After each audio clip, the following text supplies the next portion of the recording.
Let's get started. We have about 56 people on right now, and many more will be joining us shortly. Dr. John Daly, thank you so much for joining us. It's such a pleasure to have you here. Just some background, you came and spoke for our leadership growth program in the CFO's portfolio a while back now, pre-COVID days, and the class was just knocked out by your talk. And so I'm really grateful for you to once again make the time to come and talk to the UT community. Thank you so much for being here. I'm excited to be here. Thank you for inviting me. It's always an honor. Good, thank you. So the way that this works for those who have not joined us before is it's 30-minute interview, and it's the leadership discussion. We talk to leaders and leadership experts, and we have a general topic that we focus on each episode. And we start the interview with the same 3 questions that we ask of everyone, and we end the interview with the same 3 questions of everyone. And in between, we focus on a particular topic. And with John, we'll be talking about communication specifically. So let's get started. The first question is, in 2 minutes or less, tell us your professional story. How did you get to where you are today professionally? I was an undergraduate stuck in Vietnam riots. I discovered I could get done with college 1 year early, thanks to a girlfriend in a dean's office and something called a card sorting machine. I'm dating myself with that. So I had no idea what I wanted to do. I'd worked on Capitol Hill and produced music concerts. I said, why not go to grad school? 1 year master's program can't hurt. Did a 1 year master's, loved it. I love the teaching. I love the research. So I got a PhD. I got a great job offer from Texas, which I wasn't sure I was going to take until I flew back to Indianapolis to go back to Purdue. And I got stuck in a snowstorm. And I said, I'm moving to Texas. I've been here ever since. And it's a wonderful life. I've had a great time at UT. I continue to have a great time at UT. It's a wonderful institution. Austin's a lovely place to live. My career has been very simple that way. I've worked as teacher all the time, research stuff, as well as consulting and training on things. So I've been able to do almost everything I wanted to do, so to speak, in my life. That's great. Nice. So what do you suspect, or do you know, bothers other people about you as a leader? Or this is not quite the same thing, if you prefer, what is your leadership weakness? I have so many. I have so many, those who can do, those who can't teach, I've been told before. So I have so many. I suspect one is I probably talk too much sometimes. I don't listen enough. I've tried to teach myself a concept called wait. Wait stands for why am I talking? And I've discovered sometimes I should ask that question of myself more often. I tend to be really, really good at generating ideas, not necessarily good ideas, but I can generate many ideas. Sometimes my weakness is also follow through. I'll say, let's do this, but I'm not actually going to do it. I say, there's actually research on this. If you're a very innovative person, you want to surround yourself with executors. Most people are not innovative. They're actually extraordinarily good executors, and they're vital to anything that you have to do. And so I tended to sometimes lack the follow through that I wish I could have more of. I also tend to overcommit.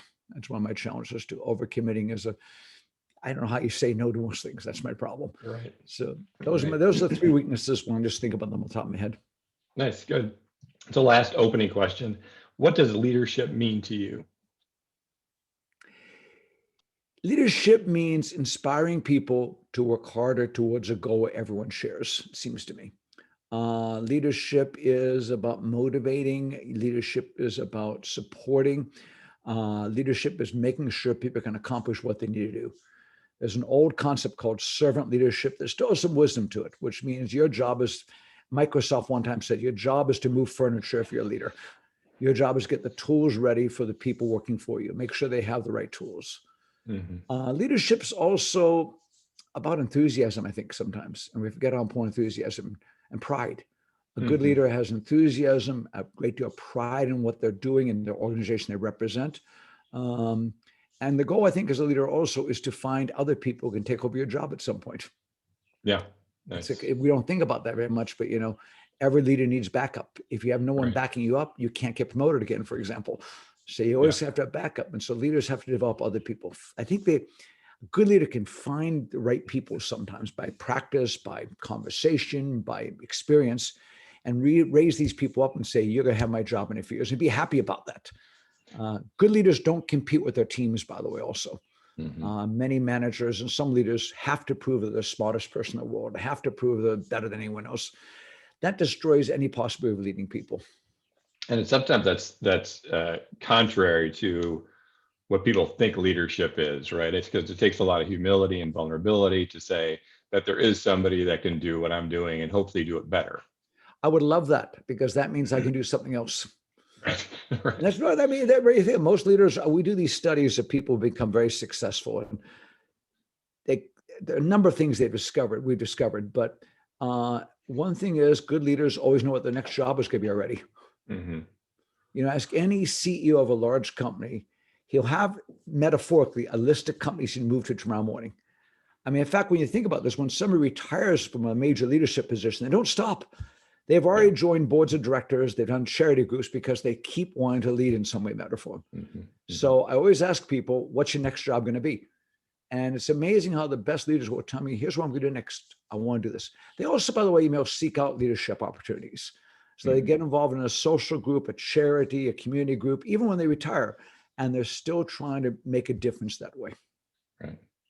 Okay, let's get into the communication aspect of leadership. So you are a renowned storyteller. In your classes, you tell stories. In your writing, you tell stories. There are a lot of anecdotes in your writing. How did that come to you? Was it something that you were sort of born into, or that your family were storytellers, or did you come into it in a sort of a professional way that you had to develop it? Well, first of all, I love fiction, so I love the stories told in fiction. I guess maybe that's part of it. Mhm. I also think my father was a reasonably good storyteller. Looking back at it, he could tell a story. Mhm. My mother wasn't actually. My mother was not that good of a storyteller, but my father was. And I think mostly I picked up over a period of time. Explaining something by an example is oftentimes the best way to do it. Yes. So when I teach my classes, I always try to find good examples. Those examples turn themselves into stories over a period of time. Mhm. So I don't think anyone's born with storytelling building. I think you're surrounded by people who tell stories, you probably get Sure. better. But you also have to work at it. And so any story I tell in my classes, for example, when I'm working with companies, working with the University of Texas, that story has been told probably 25 times before. And each Right. time it gets a little bit better. You Yeah. add some things, you drop some things, you highlight some things. And I guess over a period of time, I have a reservoir of stories. Almost any Mhm. topic, I can say, here's a good example of this. One of the easiest ways to find stories is to simply say, for example. For example is a great way. Once you come up with an example, or alternatively, think of some values you have. Any Mhm. value you truly hold, there's probably a story behind. If Yeah. you believe in honesty, there's a time when you were dishonest to honest. You saw the consequences. There's your story. One of Or the somebody else or who is somebody else, yeah. dishonest. Yeah. Exactly. Sometimes just look at how your views have changed. As I get older, I'm probably less sure of most things than I used to be. And Mhm. every time I become less sure, there's a story attached to it. Right. I'm absolutely sure this is the wrong thing to do. And then I see someone doing it, and it's a great success. I Right. go, there's a story there, right? Yeah. I used to have a stereotype about a particular culture many, many years ago. Then I spent time living in that culture, and the whole stereotype shattered. Yeah. I can tell you exactly a story that shattered that stereotype. Let's hear it. Let's hear it. So sometimes, I'm sorry. Let's hear it. All Let's right. hear the My story. stereotype in high school was French people were cold, unkind, mean people. Mhm. And college, a girlfriend and I got basically a free trip to France. Okay. And we had no money though. So we bought these really incredibly cheap bikes in southeastern France. We started riding around. About the fourth day we were in France. We were at some little tiny village, and I'm getting some water out of the fountain.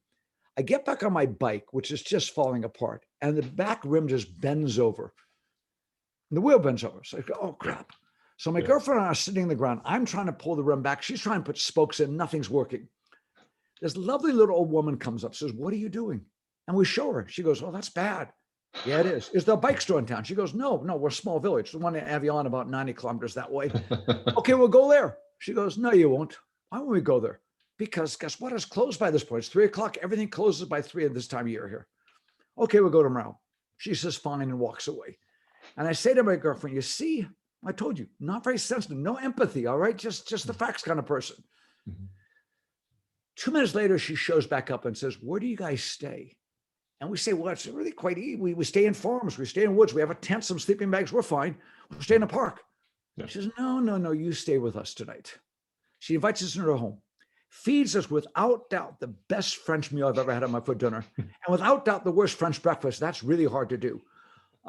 Then she ties my little wheel to the top of her little car, actually. Okay, I think it was a Renault, could be a Century, I don't figure what it was. Right.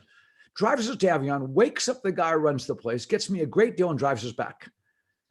Anyone tells me French people are cold, unkind, I say, let me tell you what happened to me. Yeah. Yeah. So the stereotypes get shattered sometimes. Right. There's a story there. Yeah. But the easiest way to come up with stories is simply say, for example. And when you first give the first example, it doesn't work out very well. But if you keep using that example for a while, it becomes what a story. So I teach mostly research classes based upon empirical research about human behavior and communication. Every experiment is a story. Yeah. And so I won't say that this with this many people doing this manipulation and tell a story. So it's you have to change things sometimes to highlight certain things and ignore other things. But I think all of us can become better storytellers. Yeah. All of us can become storytellers. And why is that so important? Because life is stories. Mm-hmm. If you go to a church service, religious service, the greatest pastors, priests, ministers, rabbi, and good storytellers. Mm-hmm. Great classes are filled with stories. I don't know if I took some horrible history classes in college and some wonderful history classes in college. What distinguished them, the wonderful teachers, had the ability to tell great stories. Yeah. The bad ones would tell you names and date with matching assignments on tests, which drove me crazy. But the stories that engaged me, I just wanted to hear more about it. So I think it's true in any profession that narrative is a really crucial thing. And you mentioned that about how research, and it's rather than citing the results, you tell the story of the research, how it developed and how it applies to the real world, and you make it a narrative. It's much more compelling, and people are able to apply the knowledge much more effectively too. So along those lines of sort of this idea that you kind of question things more as you get older, how has your understanding, your perception of communication and or leadership evolved over the years, either professionally or personally? I think you have to be more, I guess one thing, you got to be more intentional about your communication. I think you got to think about how you communicate more than most people do when they're younger. You got to understand words have consequence. Words can be incredibly hurtful. I think you have to tie to communicating leadership. You're generally successful in an organization when people want you to be successful. You need to get adopted. In my career, I've been blessed by so many people adopting me. I wouldn't be here otherwise. All right. I had great teachers, great role models, great people gave me advice. We talk about this ladder of success. There's no ladder. It's a pulley. And you want a lot of people pulling you up over a period of time. And I think that I learned this from a guy named Trammell Crow one time. He was a big real estate guy in Dallas about 30, 40 years ago. He said to me, you're successful when other people want you to be successful. Your clients want you to be successful. Your employees want you to be successful. Your bosses want you to be successful. So what I've learned is let other people help you out. Let other people make you successful. So we talk, for example, about networking sometimes, and ask for favors. People, you got to reciprocate them, but why not ask? What's the word going to say? No.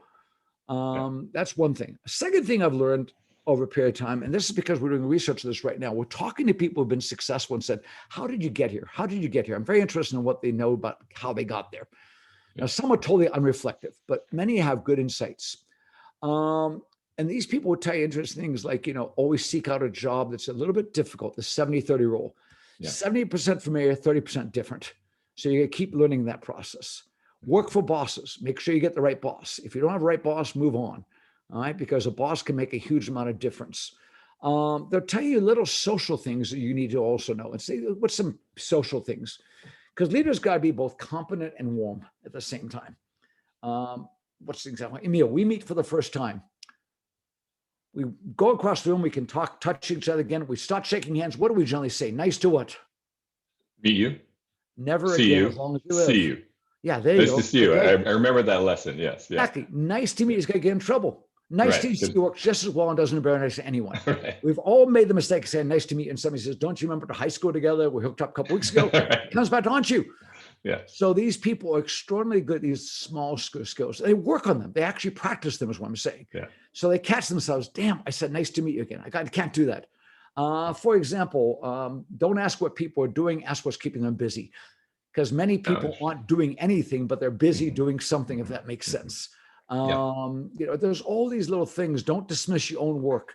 So they know all these little things that they've collected over a period of time. So I think what I've learned about leadership is these guys are constantly looking for little things that can make them a tad bit more successful working with people.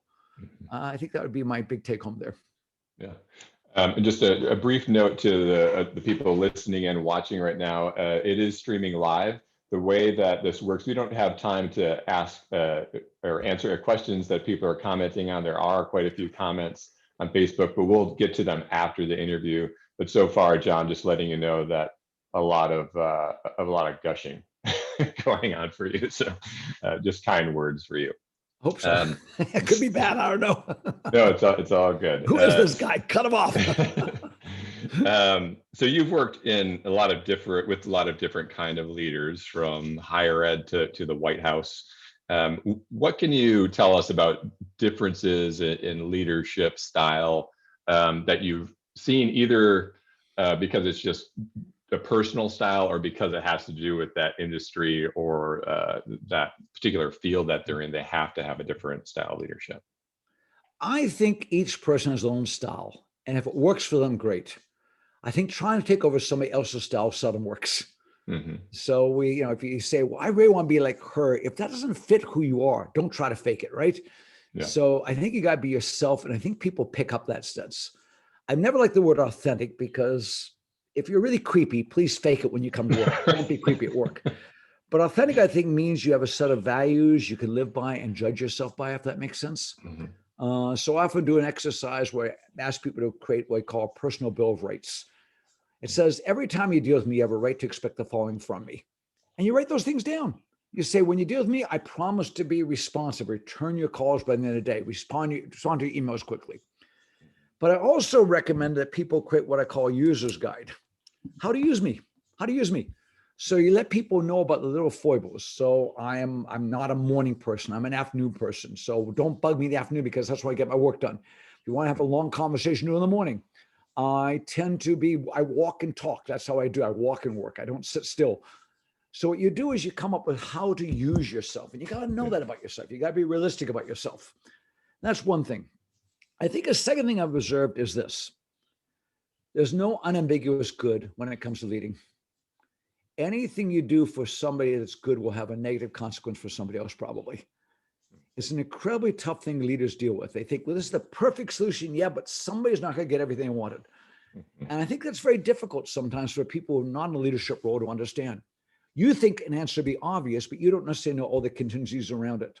So even if you do something absolutely wonderful for somebody, it can also backfire in some ways, can't it? There's an old notion that your strengths and weaknesses are inversely related. Any great strength pushed to an extreme would be a weakness.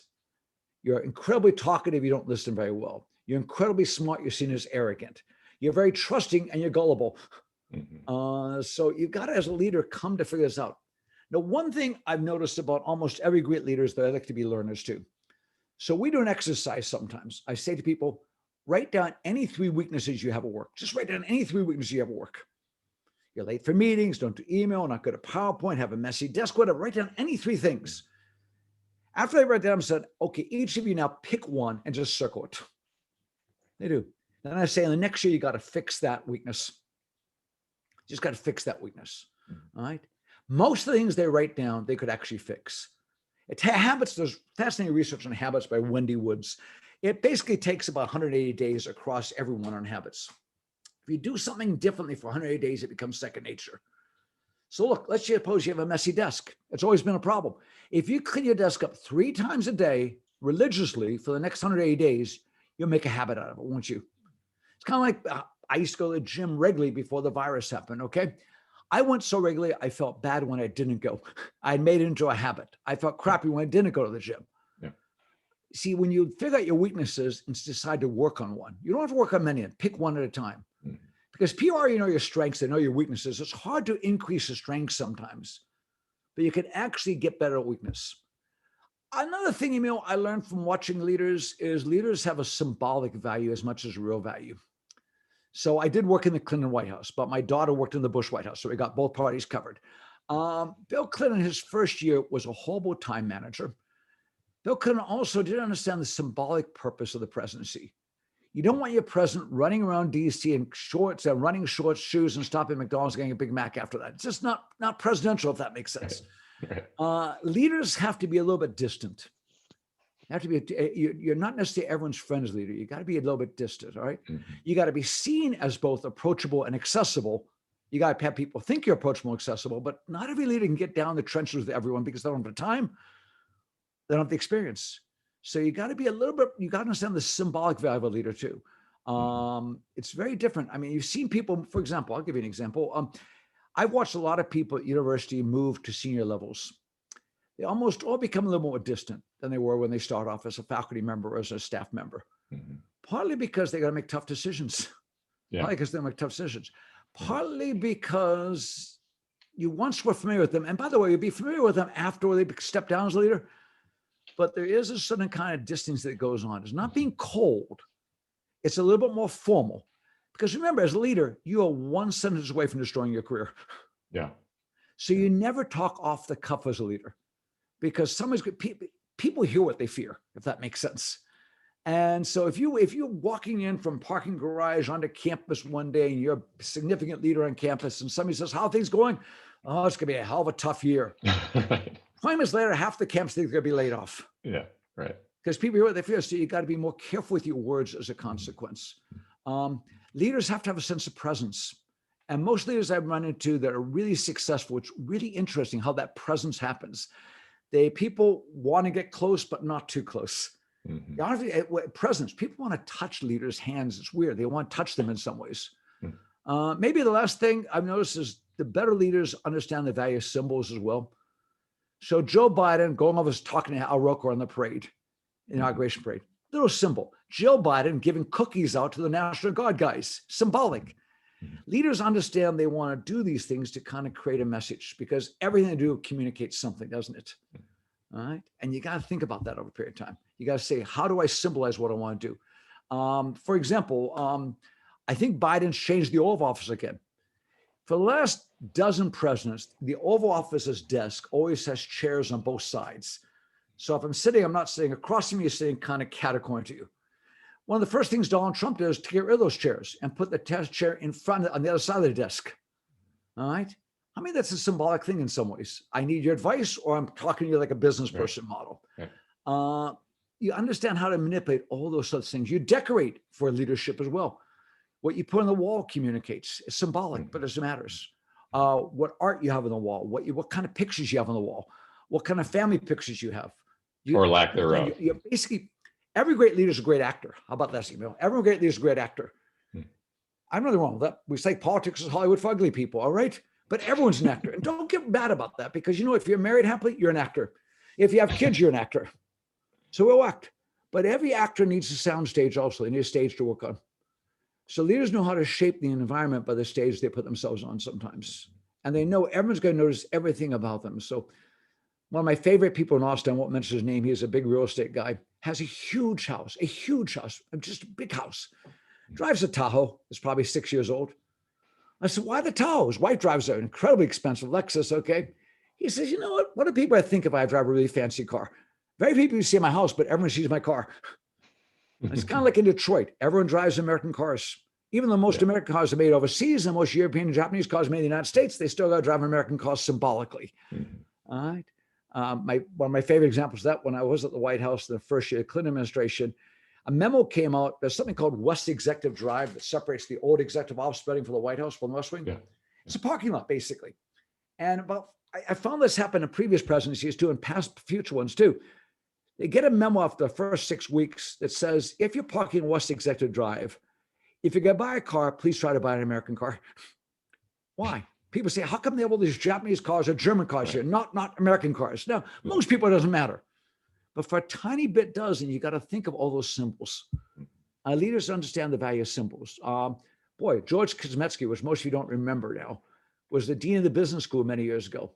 In McCombs, he put his office on the first floor of the building so students could walk in anytime. Most deans would have offices on the top floor, okay? He said, no, I'll be incredibly accessible to everyone when they walk in the room. What a great symbol. Tom Gilligan, when he first became dean of the business school, visited each faculty member's office for a half-hour conversation. He didn't say, don't come. He said, don't come to my office. I'll come to you. I asked him why. He said, you learn so much more about people. Plus, it's a matter of respect. People like their nests. They like their offices. And you learn about these people when you see how they decorate, how they work in that office. All right. So it was real. You got the same information, but how they symbolically going to subordinate's office is a different than having your subordinate come to you. Yeah. Let's talk a little bit about bad leadership. We've seen some objectively bad leadership over the past few years. And maybe you can talk about, in particular, how communication or lack of communication plays into poor leadership, or in some cases, how communication plays into unethical leadership. Yeah. By the way, the lack of communication is always the problem. It can be too much communication too. We always think communication is something good. It's not. It's a tool. It's like a knife, a gun, can be used for good or bad things.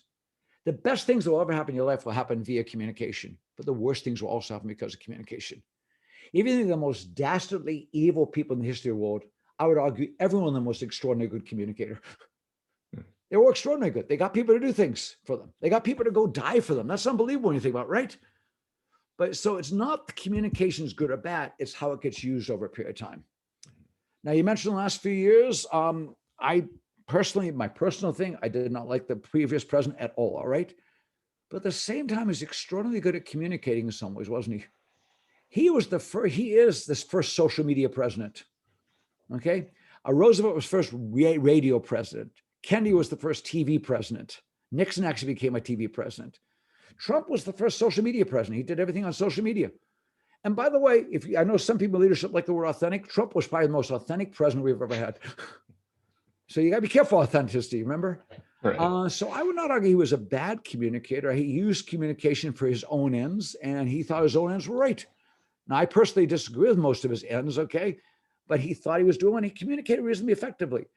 At the same time, he annoyed the people. Had he been less talkative on Twitter, he might be president today. Mm-hmm. Had he been more conscious of what his words have consequence, he might still be president today. Who knows? Mm-hmm. All right. He got in trouble for his communication. So I'm hesitant to say somebody is necessarily a bad communicator, a good communicator, thinks how they do it. Now, they do new skills. And Trump, let's be honest, new skills about communicating. Mm-hmm. They may not like what he communicated, but he knew how to use Twitter quite well. Mm-hmm. All right. He knew how to motivate the people he wanted to motivate. I mean, Biden won the election significantly, okay? But Trump also got 70 million votes. With everything people may say there's weakness on, they said, well, we still understand who he is and we like what he's communicating. Mm-hmm. So I'm not as easily swayed by somebody saying, wow, bad communicator, good communicator. I think it's more learning the means. And here's the deal why you want to learn about communication. You can only stop somebody from communicating well by communicating better yourself. So I think what happens is, I think Biden did a brilliant job in the election, if I give my personal bias, by staying quiet. Trump exhausted people. Trump simply exhausted people. I don't know if it's about you, but you'd wake up in the morning and say, what the hell has he done today? Well, I mean, you could argue that that's poor communication because it could be poor communication, but at the same time, some people loved it. Yeah. Some people liked it. So 70 million people loved it. 70 million people loved it. Right. He was communicating well for his base. So maybe that's his base. So 70 million people. That's a lot of people in this country. Okay. 40-some% of, so I mean, he did well for that. But know what Biden did. By the way, Trump was also brilliant at some other things too. And I'm not defending him because I really personally didn't like him as president in any way, matter, form. I'll be open about that. But for example, he had this ability to figure out each person's weak spot and push right on it. Mm-hmm. Every one of us has these spots, Achilles heels, hot things that set us off, right? He could figure that out and push right on that. And no one ever done that before in politics. So he called, Marco Rubio, little Marco, okay? Okay. I mean, you put on some weakness, you push on. That's kind of evil, but it works. No one knew what to do when you did that sort of thing. Okay. Trump was good at reading that sort of thing. Biden, back to this issue of Biden understood people were kind of tired of Trump. So Biden became very low key. He's kind of avuncular. He's everyone's favorite uncle in some ways, right? Mm-hmm, right. He's just low key. His communication is totally different. He's not going to be in front of people every minute, every day. All right. And it's going to reflect kind of core family kind of values in some ways. I mean, Trump talked about he talked about all sorts of things, but he didn't live the same life. Right. I think Biden is a genuine person. If you want to use well authentic, I think we're seeing more of authenticity with Biden than we probably saw with Trump. I'm not even sure Trump understood himself. I agree. Yeah. And Yeah. that was I think there's a distinction between authentic and genuine. I think that but I think at the same time, anyone, I mean, you don't become president of the United States because you're a lousy communicator. Mm. Become president of the United States because you're a great communicator. Now, whether you like the message or not, that's a different question entirely, right? Right. You can learn from people like, you may not like Trump, but you can also at the same time admit he had a feral sense of persuasive moves. Mm. All right. I'll give you an example. Many people in his cabinet were acting towards the end of his time there. Why acting? Because they could lose their job any day. It's hard to get rid of a cabinet member, but if you're an acting person, you get rid of it. Everyone didn't know when they could be fired tomorrow morning. Right. So he had more control. Now that seems kind of evil, but that's very savvy. It forces people to do his bidding every day. They can't go off range, so to speak. So even though you may not like what he did or appreciate what he did, you still can say, what can I learn from him? What can I learn from him? How many think we will probably have social media presence in the future? I think that's going to happen. The next generation after Biden and Trump will probably use social media on a regular basis. All right. And so we learned from Trump what to do and what not to do. But in that same way, the acting thing, it was an environment of fear, of course, right? And you don't want that in any organization that you're leading. People that think that any day, I could be fired or it could be replaced, and that makes for a very psychologically unsafe environment. But at the same time, you want them to fear the competitors. You see, you want to fear the competitor. So there's a difference. I want my people working for me not to have much fear about their job, but I want them to be very fearful of what the competitors are doing. All right. And you want to say, we don't have a real competitor. Let's suppose we had a huge competitor someplace. A president of the university would spend a lot of time wondering what they're doing. And every time they took market share away, he'd have to do something. Right. So fear is not bad by itself. You don't want them to be afraid of you as a leader, but you got to make sure you can create fear in people's minds to motivate them sometimes as well to do things. It's just, so it's again, the complexity of communication is difficult. Right. I mean, your kids, if you have kids, they love you, you love them, but how many think they're maybe a little bit fearful of how you read about some things? My answer to my kids is, what will your grandmother think? Oh, she'd be so disappointed. Then why are you doing it here? So I'm a professor, so I always say it depends. Yeah. And it's very easy to say, don't be feared, but I teach Machiavelli as the prince in my class. It's one of my favorite books because it's not about evil. But the notion is when people are feared, they create some distance. I can't control how much you like me. I can control how much you fear me. So fear is a very complex variable. I certainly don't think any leader ought to be feared and should never threaten people's jobs. But Trump understood in a feral sense, in the role he had, he could gain more control that way. But he had to have control. Not most leaders I know don't feel a need for control. They feel a need to get things done through other people. Right. And that's very different than controlling people. Right. Well, in 2 months in March, we're going to have Jeremy Suri come and talk about authoritarianism. So maybe we can cover that subject a little bit more. So we're already over time. So let's close it out with our last standard questions here. First question is, what are you reading right now? Oh gosh. That you would recommend. I got thousands of books around. I read a book over the break about James Baker. James Baker was Secretary of State, Secretary of Treasury, Chief of Staff of the White House twice with 2 different presidents. It's a wonderful book about James Baker. If you like Texas stuff, James Baker is still alive in Houston. Okay. And it's filled with little fun facts about things like that, about how important preparation was for him. One of my favorite stories was he returned every call each night before he left work.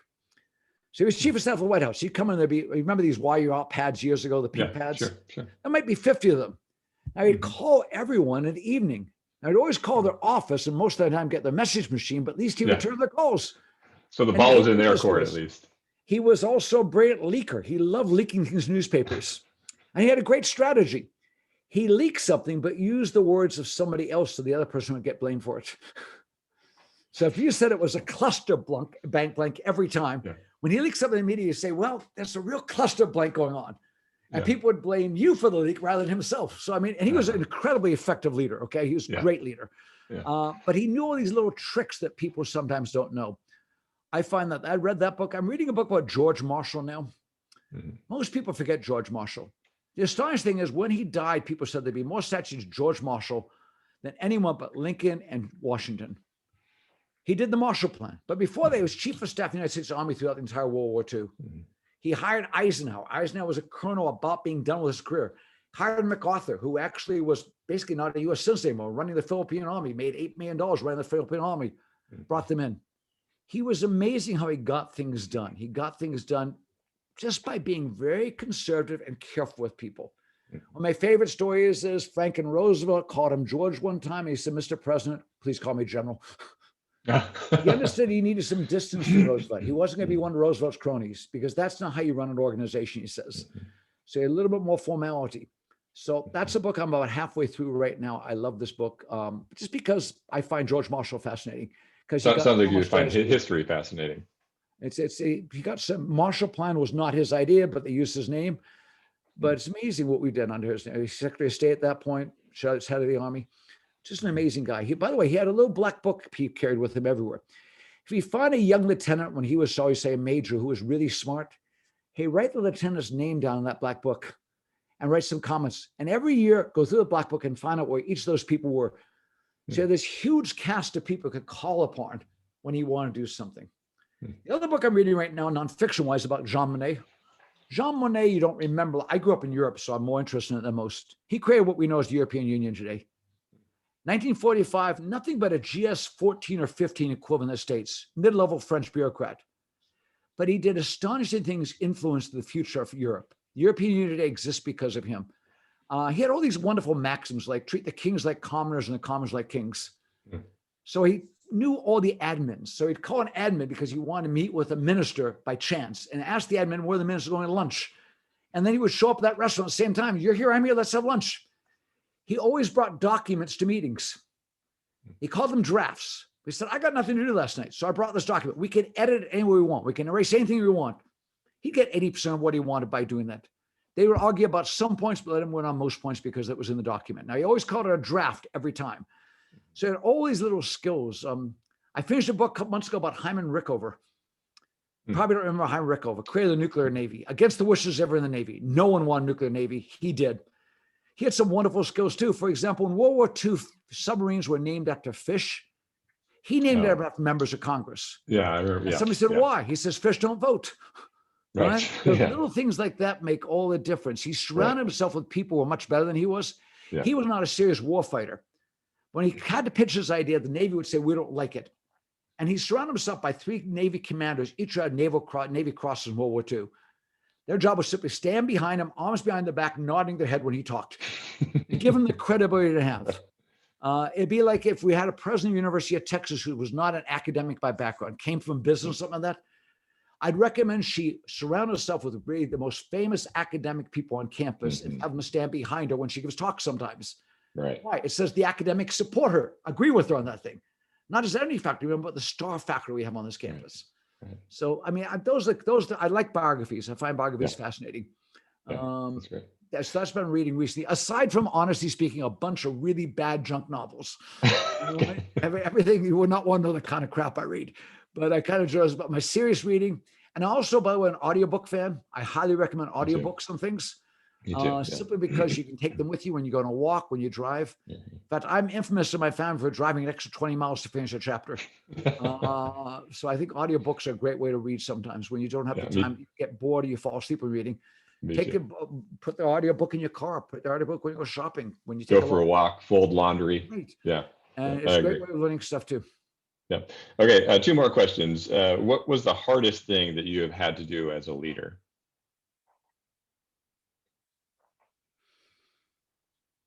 Aside from being a leader, right. I think it's a presumptuous thing, but telling people no. Yeah.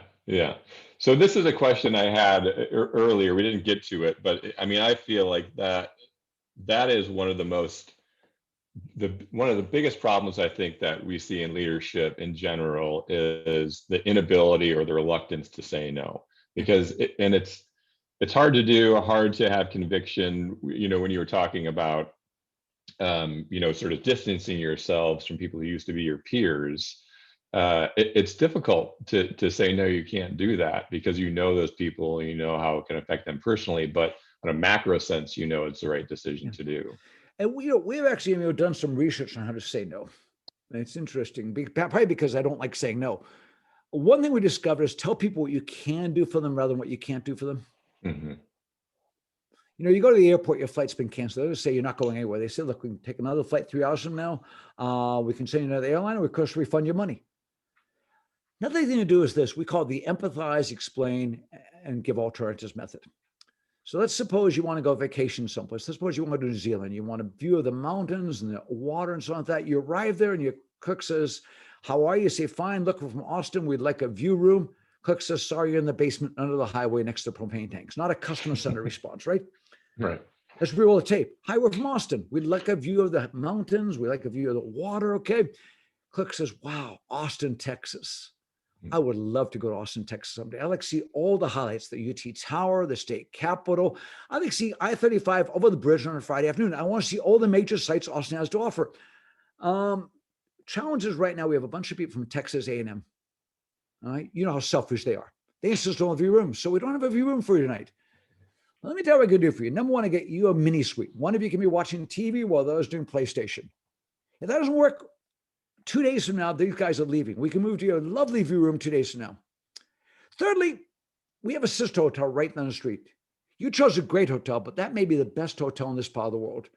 A friend of mine is rooms manager there.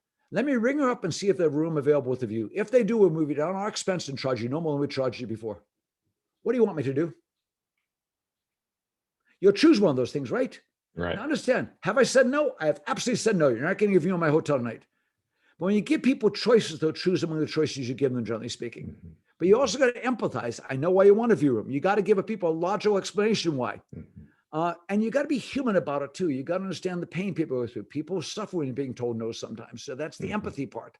Mm-hmm. You may not like it. Let me tell you what I can do for you. But the real thing is a direct no is sometimes necessary for some people. Most people just ask questions to communicate no. They'll talk themselves into no anyway. Right. Right. The other thing for yourself, and this is something I've learned the hard way also, I told you my problem is overcommitting. I'm slowly learning, even at my age, that what I want to do when somebody asks me something, I always say to myself, what would it take for me to want to do that? So years ago, I had a deal where I taught at university in UK. I had to commute back and forth. That was fine. I didn't mind commuting back and forth. Okay. 6, 7 times I flew to Europe during a semester just to do a 2-day course each time and come back again. Oh. But they asked me a couple years later, would you ever do it again? And I said, I would, but guess what? I wanted to get business class, at least going over to Europe at nighttime, because when I get there, I'm exhausted otherwise.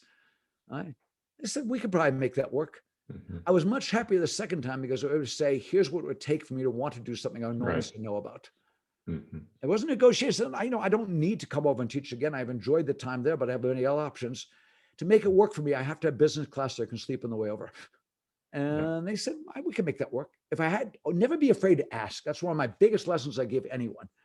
I think I've told you this before. The biggest mistake most of us make is we talk ourselves out of opportunities. Mm-hmm. Stop negotiating with yourself. Learn to make the ask. Mm-hmm. I give my students an assignment. Once a week, you got to ask for something you can't get.